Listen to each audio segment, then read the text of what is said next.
அகர முதல எழுத்தெல்லாம் ஆதி பகவன் முதற்றே உலகு.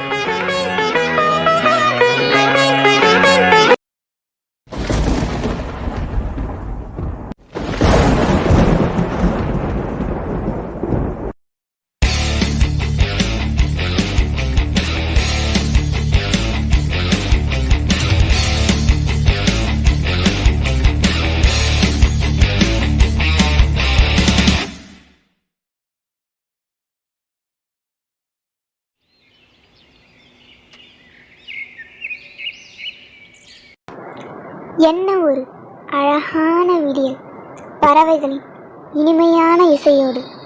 நிறுத்துங்கள், ஏன் தாங்கள் நம் பண்பாட்டை மறந்துவிட்டீர்களா? முதலில் நம் மக்களுக்கு இருகரம் கூப்பி தங்கள் பணிவான வணக்கத்தை பதிவு செய்ய வேண்டுமல்லவா? வணக்கம். வணக்கம் என்பது நம் தமிழ் கலாச்சாரத்தில் மரபாகும். இது வணங்குதல், தொழுதல், அன்பொழுகல், போற்றுதல், வாழ்த்துதல், வரவேற்றல், நன்றி உரைத்தல் போன்ற பல பொருள்களை கொண்டு காணப்படுகிறது. இது இடத்துக்கு இடம் வணக்கம் பெறும் நபரை பொறுத்து மாறுபடும். ஆகையால் நம் உறவுகளுக்கும் சொந்தங்களுக்கும் அனைவருக்கும் என் பணிவான வணக்கங்கள். இக்காணொலியை தொடங்குவதற்கு முன்பு அதனை பற்றி ஒரு சிறிய முன்னோட்டம் பார்ப்போமா? நாம் எத்தனையோ இரவுகள் உறக்கம் வராமல் புரண்டு புரண்டு படுத்திருப்போம். அப்போது ஏற்படும் சிந்தனைகள் அந்த ஆகாயத்தை போன்று எல்லைகள் கடந்து நிற்கும். அதில் எனக்கு ஏற்பட்ட சிந்தனையோ வேற்று கிரகவாசிகள் பற்றியது. இன்றளவும் நாம் வேற்று கிரகவாசிகள், பறக்கும் தட்டுக்கள் பற்றிய செய்திகளை கேட்டுக்கொண்டுதான் இருக்கிறோம். நாம் நம் பாட புத்தகத்தில் நட்சத்திரங்கள் எண்ணற்றவை என படித்துள்ளோம். நம் பால்வெளி மண்டலத்தில் தோராயமாக 10,000 கோடி நட்சத்திரங்கள் உள்ளன. நம் பால்வெளி மண்டலத்தை போல 20,000 கோடி மண்டலங்கள் உள்ளன. கேட்கவே ஆச்சரியமாக உள்ளதல்லவா? இந்த உலகம் நொடிக்கு நொடி மாறிக்கொண்டே இருக்கும். மாற்றம் ஒன்றே மாறாதது. இப்படி மாறிக்கொண்டே இருக்கும் இந்த பூமியில் வசிக்கும் மனிதர்களுக்கு மட்டுமா வேற்று கிரகவாசிகள் பற்றிய வேட்கை இருக்கும்? ஏன் அவைகளுக்கு மனிதர்களை பற்றிய ஆவல் இருக்காதா? அப்படிப்பட்ட ஆவலோடு நம் பூமிக்கு அழையா விருந்தாளியாக வந்த ஒரு குட்டி வேற்று கிரகவாசிக்கு இந்த பூமியை பற்றி கூறுவோமா? வணக்கம், என் பெயர் அறிவு. நான் ஒரு சுட்டியான குட்டி குழந்தை. நான் எப்போதும் சூரியனிடம் போட்டி போடுவேன், யார் முதலில் துயில் எழுவது என்று. எப்போதும் எனக்குத்தான் வெற்றி. வைக்கரை துயில் எழு என்ற ஆத்திச்சூடி வரி எனக்கு மிகவும் பிடிக்கும். நாங்கள் முல்லை நில மக்கள். ஆகையால் ஆடு மாடு மேய்ப்பது எங்கள் தொழில். நான் மிகவும் வீரமான மற்றும் தைரியமான குழந்தை. ஆகையால் பள்ளி முடிந்த பிறகு என் தந்தைக்கு உதவியாக நானும் ஆடு மாடுகளை மேய்க்க காடுகளுக்கு செல்வேன். ஒரு நாள் இதே போன்று ஒரு ஏற்பாடு வேலையில் காட்டுக்கு சென்றேன்.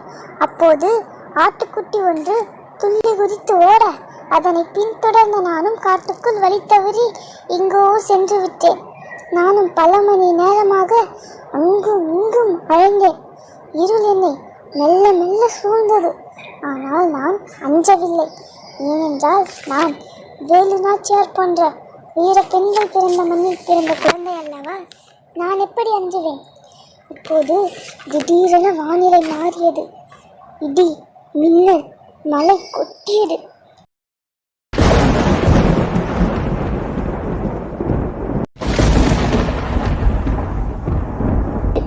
நான் அருகில் இருந்த குகைக்குள் மறைந்தேன். அப்போது வானில் எனக்கு ஏதோ தென்பட்டது.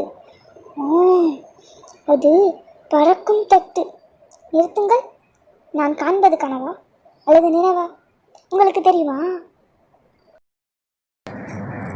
நம் அறிவின் இந்த சந்தேகத்திற்கு விடை கண்டறிய நான் உங்களுக்கு சில குறிப்புகளை தருகிறேன்.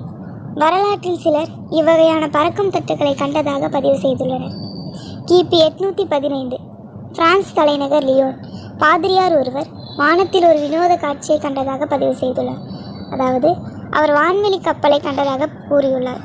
மேலும் கிமு 70 ஜோசப் என்ற நபர் விண்வெளி வீரர் ஒருவர் வானை கிழித்து சென்றதாக பதிவு செய்துள்ளார். கிமு 122 இத்தாலியின் ஒரு பகுதியில் 3 நிலவுகள் 2 நாட்கள் முழுவதும் தெரிந்தது என பதிவு செய்துள்ளனர். மன்னர் அலெக்சாண்டர் அவர்கள் அவர்களுடைய படையுடன் ஆற்றங்கரை ஓரத்தில் ஓய்வு கொண்டிருந்த நேரத்தில் வானிலிருந்து பல எண்ணற்ற சில்வர் கேடயங்கள் பறந்து வந்தன என்று கிமு 329ஆம் ஆண்டில் பதிவு செய்துள்ளனர்.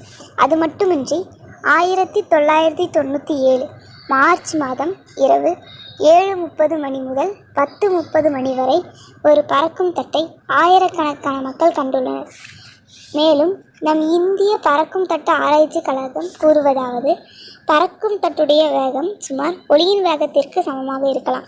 அதாவது ஒரு வினாடிக்கு 3 லட்சம் கிலோமீட்டர் வேகத்தில் அது பயணிக்கும்.